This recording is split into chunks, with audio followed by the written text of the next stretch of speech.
പണ്ടൊക്കെ സ്കൂളിൽ നിന്ന് ടൂർ പോണ സമയത്ത് മൈസൂരൊക്കെ പോയി ഷോപ്പിംഗ് ഒക്കെ കഴിഞ്ഞ ശേഷം ബസ്സിൽ തിരിച്ചു കയറുന്ന സമയത്ത് ചില ബോളോ അല്ലെങ്കിൽ ചില സാധനം ടോയ്സ് ഒക്കെ ഇങ്ങനെ കീശയിൽ ഇങ്ങനെ ഒപ്പിച്ചതിന് ശേഷം ബസ്സിൽ കയറിയിട്ട് നോക്കടാ ഞാൻ പൊക്കിയടാ എന്ന് പറയുന്ന കുറച്ച് ആൾക്കാരുണ്ട്. ഓലെ വിചാരം എന്താ അറിയോ, ഞാൻ 1 മാസം എന്ത് കട്ടതാ കള്ളതാ. എന്നിട്ട് ഓന്റെ ആറ്റിറ്റ്യൂഡ് എന്താ ഓളെ.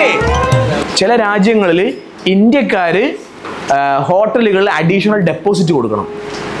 അത് ഈ അടുത്തുണ്ടായ റൂളാണല്ലോ. കാരണം എന്താ അറിയോ, ഇവിടുന്ന് ചെക്കൗട്ട് ചെയ്യുന്ന സമയത്ത് അവിടെയുള്ള കെറ്റില് അവിടെയുള്ള ബാത്ത് ടവല് ബാഗിലിട്ടിട്ട് പോകും.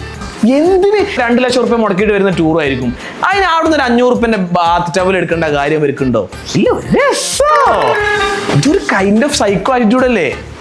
ചില ആൾക്കാർക്ക് എന്താ അറിയോ, സ്പൂണൊക്കെ എടുത്തുകൊണ്ട് വരും. ഏതായാലും നമ്മൾ 5000 റുപ്യന്റെ റൂമൊക്കെ എടുത്തല്ലേ, കർട്ടനൊക്കെ വാരി വലിച്ചിട്ട് എന്നിട്ട് ബെഡിലൊക്കെ കയറിയിട്ട് ചവിട്ടുക.